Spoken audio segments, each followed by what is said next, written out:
Well, the Agricultural Wages Board provides a floor of rights for agricultural workers in this country. It protects 154,000 people directly, and probably as many again who are on mirrored terms and conditions.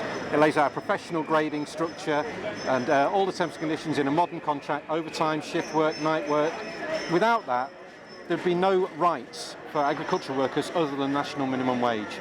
80% of farm workers are on rates far above the minimum wage, and there'll be inevitable downward pressure on their wages and terms and conditions, forcing rural families into poverty.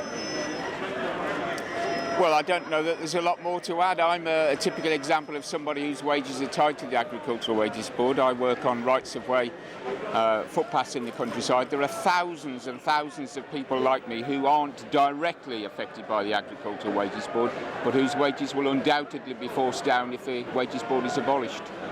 So, what's the alternative? What alternatives would there be?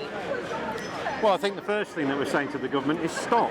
Don't press ahead with abolition. It's not been properly thought through. There's not been a proper impact assessment of the consequences, and the industry is severely divided at the moment. Even the farming community is divided.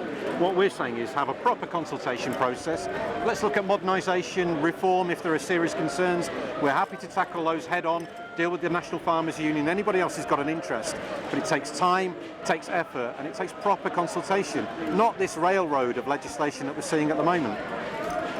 Well, I'm from Wales, and the Farmers Union of Wales, for instance, is opposed to the abolition of the board. Many individual farmers are opposed to the abolition because they see it as a tool, if you like, that helps their businesses. They don't want to have to be negotiating directly with branch secretaries, local officers, national officers. I mean, it will be a practically impossible situation. There isn't an alternative to a properly constituted agricultural wages board. There's always room for change, and we've made various proposals that would save money. I mean, the budget for the wages board is minuscule anyway, and we've already put in proposals that would save a substantial part of that. We don't see any need for the agricultural wages board to be abolished. Thank you very much.